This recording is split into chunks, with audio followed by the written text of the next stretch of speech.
Qui avait inventé cette logique d'alternance au pouvoir, qui avait inventé cette logique de choix des dirigeants, qui n'existait même pas dans cette Europe-là, qui était encore sous l'empire de la monarchie. Je te prends un peu là. C'est bien. Je vais te prendre parce que ça, ce que tu dis est très intéressant. On va revenir sur les. Je suis avec Salou Diakité, qui nous parle des intellectuels, des écrivains guinéens. Est-ce que vous pouvez revenir sur ça?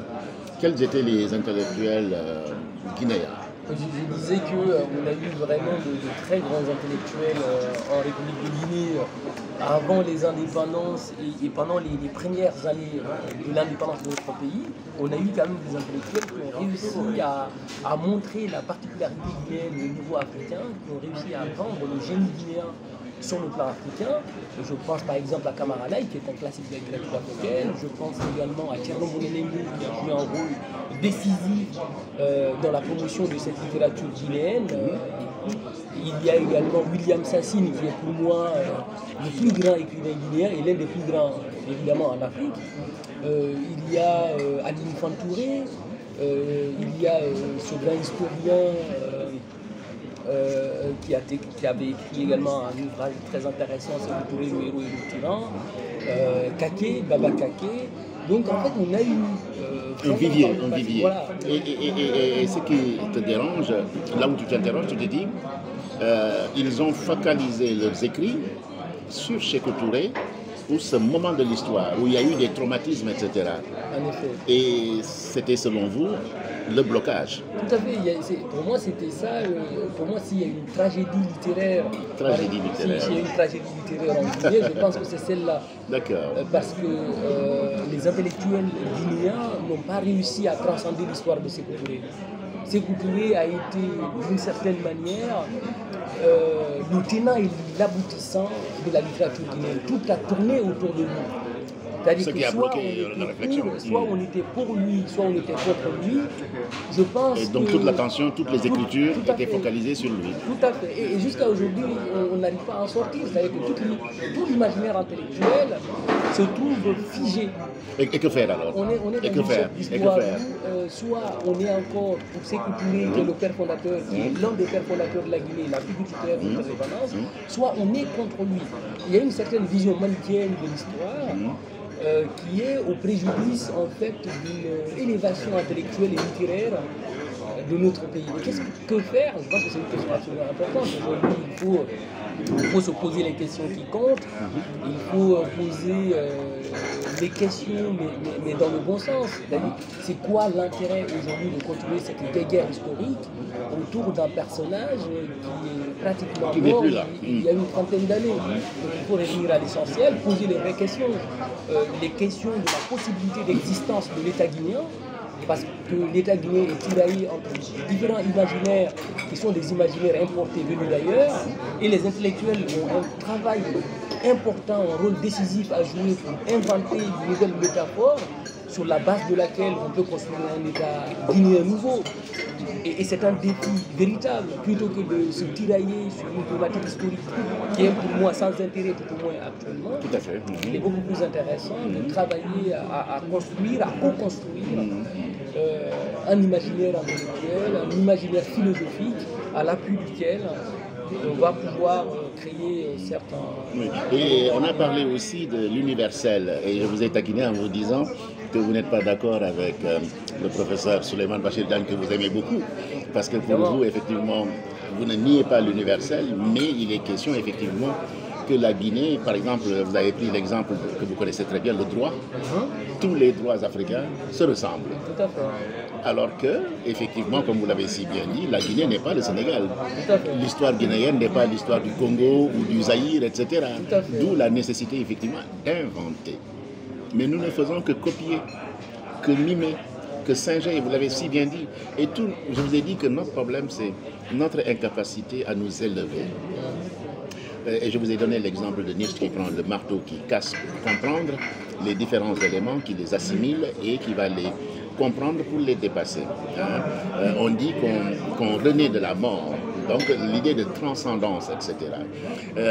Et on a parlé aussi de, je vous ai dit, il y a quelqu'un qui l'a fait, c'est Fanon. la théorie de l'aliénation, effectivement, donc apprendre le miroir, à regarder le miroir, comprendre ce qui s'est passé pour pouvoir s'élever et inventer. Parlez-moi de l'universel. Alors, votre théorie sur l'universel, c'est quoi? Je disais que moi, je ne suis absolument pas contre l'universel. Oui. Moi, je sais qu'on ne peut pas vivre aujourd'hui à vase clos. On est contraint du fait de la mondialisation de nous ouvrir au monde. Mais on ne peut pas véritablement s'ouvrir au monde si on ne réussit pas d'abord à identifier ce que nous sommes. Pour enrichir l'universel, encore faudrait-il que nous nous distinguions, encore faudrait-il que nous nous identifions. Et là où on ne réussit pas, je pense, le pari de l'universel, c'est justement qu'on n'a pas encore réussi à nous poser les véritables questions, les questions qui comptent. Qui sommes-nous au-delà de ce qu'on dit de nous? Ça, c'est la première des questions. Et puis la deuxième des questions, quel apport pouvons-nous apporter à cet universel qui se construit et qui est en construction permanente du fait de la modernité? Chaque État est en train d'apporter son génie pour ensemencer cet universel et nous avons le devoir de contribuer. Et pour que nous puissions contribuer véritablement, encore faudrait-il que nous fassions le travail difficile de l'identification d'abord de ce que nous sommes. Je pense qu'on rentre dans l'universel en partant d'abord de ses racines, en partant d'abord de ses particularités. Parce que si on rentre dans l'universel sans savoir ce que nous sommes, on ne sera que des consommateurs de quelque chose qui existe et qui n'a pas eu besoin de notre effort pour exister. Et qu'on n'a pas maîtrisé d'ailleurs. Tout à fait, qu'on n'a pas maîtrisé. Voilà, on ne fait que singer, que copier, et on copie très mal. Et vous parliez tout à l'heure du droit, et je vous disais justement que l'un des problèmes que nous avons à ce niveau-là, c'est que quand vous regardez les systèmes juridiques des États africains francophones, puisque je connais davantage ces États-là, vous verrez que l'imaginaire qui ensemence ces systèmes juridiques sont des imaginaires romains, sont des imaginaires c'est un imaginaire romano-germanique, essentiellement des droits français. Empruntés, oui, qui sont empruntés. Quand vous lisez par exemple le Code des marchés publics guinéens, on n'a pas besoin de dire que ce code-là est hérité du code français de 2001 et de 2006.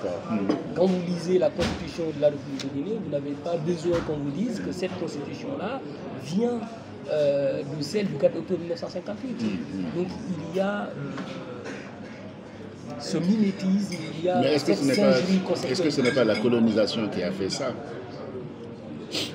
Ça, c'est une très bonne question. Bien sûr que la colonisation a eu un poids, mais on ne va pas continuer à accuser vous voulez la rupture. La colonisation. Vous voulez la rupture. Je pense qu'aujourd'hui, il faut un travail intellectuel pour transcender cette réalité-là, pour sortir de la condamnation ad vitam aeternam de la colonisation et de ses effets. Aujourd'hui, on doit être mature intellectuellement, être capable d'inventer nos propres métaphores. Il ne s'agit pas d'accuser le blanc ou de le récuser. Vous mettez de l'eau dans les propos de Elgas sur le ressentiment. Hein? Parce qu'on accuse toujours l'autre. Je vous taquine parce que je sais que vous aimez ces deux-là, Mbougar et Elgas.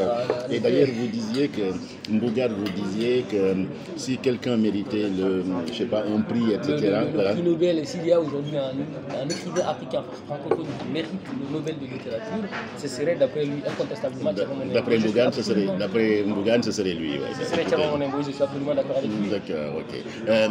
Comment dire encore? Donc, comme vous le savez, nous allons préparer une dédicace de... Passez-moi le livre, là.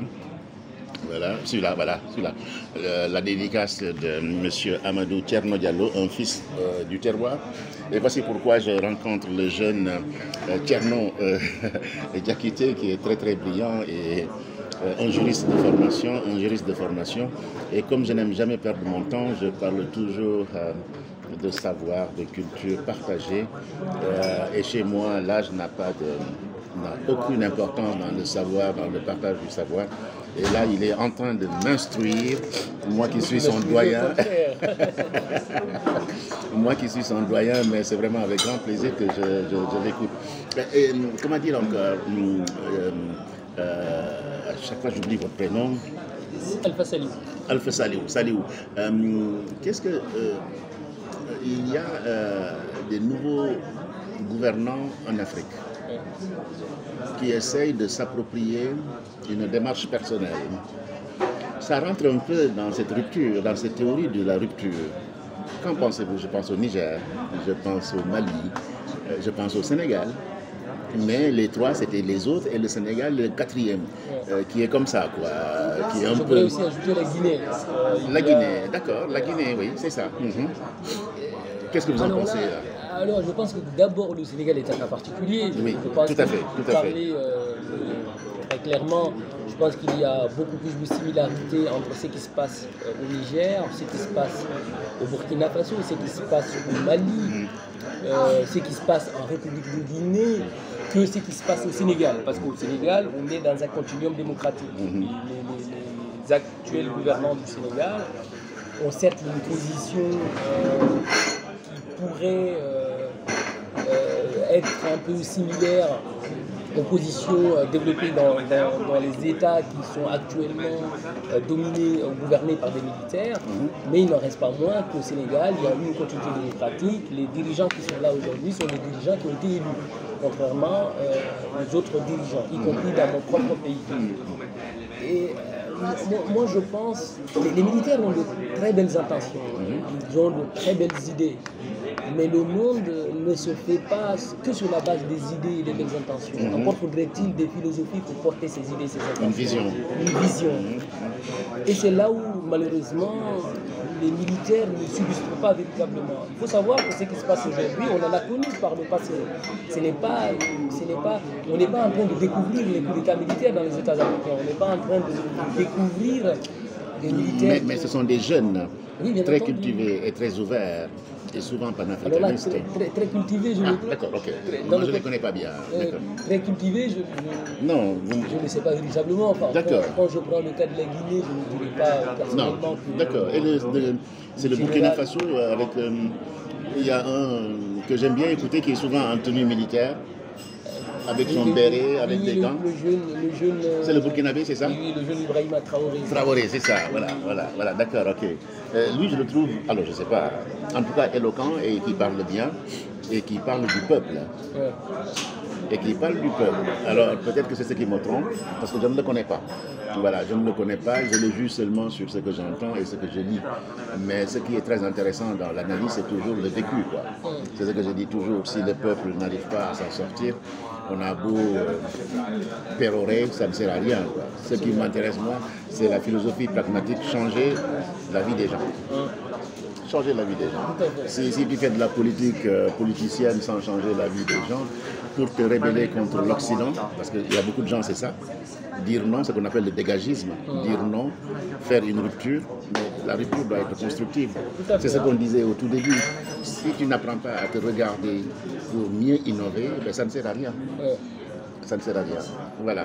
La démarche des militaires, en fait, c'est ce que je dis. En fait, il ne faut pas être dans une attitude de rejet systématique des militaires ou de rejet systématique du pouvoir militaire. Moi-même, je ne suis pas pour le pouvoir militaire. Mais si on en vient à ce que des militaires savent pas du pouvoir, c'est qu'il y a une crise endogène profonde. Donc il faut s'interroger sur cette crise endogène, sur cette crise profonde qui existe. Parce que ces États-là, le Burkina Faso fait face aujourd'hui à une crise existentielle. Il y a des terroristes qui menacent l'intégrité de ces territoires-là. Il en va de même pour le Mali, qui traverse aujourd'hui une crise existentielle.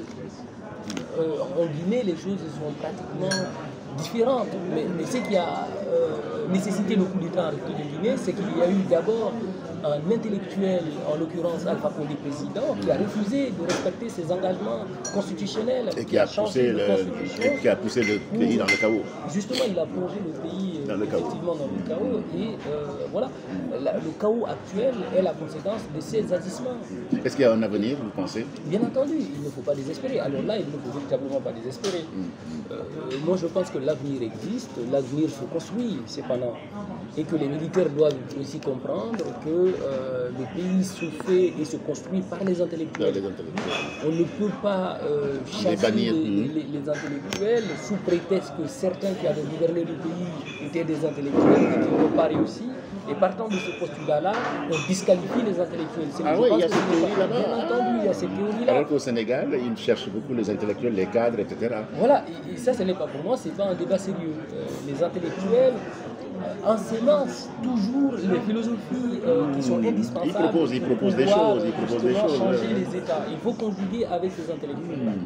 On ne peut pas diriger un État avec des cancres. On ne peut pas changer le destin de l'Afrique avec des tutos. C'est absolument pas possible. Et ce n'est arrivé nulle part. Et ce n'est pas avec de l'improvisation qu'on change l'histoire.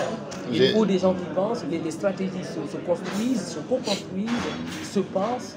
Et effectivement, quand on les met en œuvre et que ça donne un résultat, on fait une étude d'évaluation de ces résultats-là pour savoir si ces résultats ont apporté quelque chose de concret. Et si ce n'est pas le cas, on revient, on change. Parce que justement, le développement d'un État, on n'est pas dans une logique de pré-apporter. Non. Ça se traduit concrètement par des actions, par des actes. Parfois on se trompe, on revient, on refait jusqu'à ce qu'on ait... Tout à fait, mais c'est comme ça que fonctionne la science. Hein. Tout à fait la bonne solution. Et même les États qu'on voit aujourd'hui, par exemple la France, je veux dire, le développement de la France n'a pas été hasardeux.